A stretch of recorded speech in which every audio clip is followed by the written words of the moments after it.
How did you end up getting so close to the topic and to the subject of being around Lawrence Bittaker so personally? He was my most challenging one, which I talked about on the show. But it took 3 years to really break him down and get him to actually start speaking to me and to get him on the phone and actually really interviewing him like in depthly. But once I got there with him, he just was dam breaking and everything just came out. That's when he gave me the buried evidence. Where the 2 locations of Cindy and Andrea are. And then he also gave me everything on the case. So he gave me the police discovery, the court transcripts.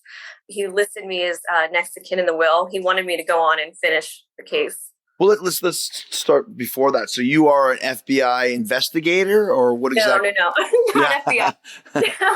No, I work as a PI by trade, criminologist listed on the show, and I'm working on a collective study of serial killers right now. So my degree is in forensic psychology. Gotcha. So let's talk a little bit, just briefly, what the Toolbox Killers are and what they did.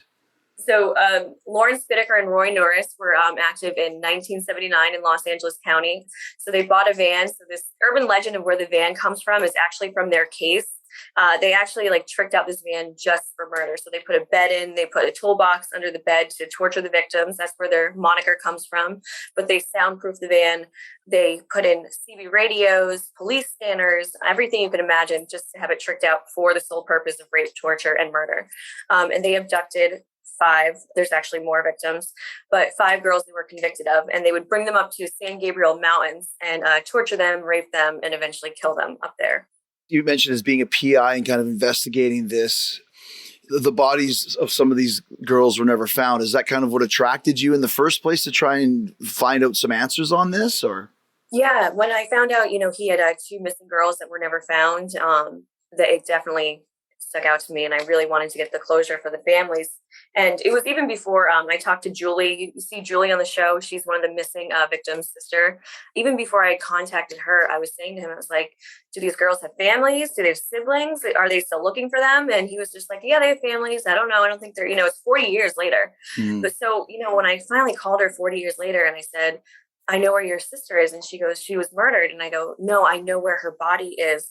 And we both just started flooding with tears. Like she was just crying. I was crying. And she was like, we've never, ever given up hope of bring her home and just having a funeral to bury her. Because that would be almost, and we'll get into just how sadistic and terrible these murders are, but even worse of just like you mentioned, the non-closure of never finding the bodies. Yeah. And these guys knew where the bodies were buried, but just didn't want to tell anybody? Is that part of their sadism, or? What's weird is Norris turned state witness against Bittaker, and he was the one who went up in the mountains to tell where the bodies were.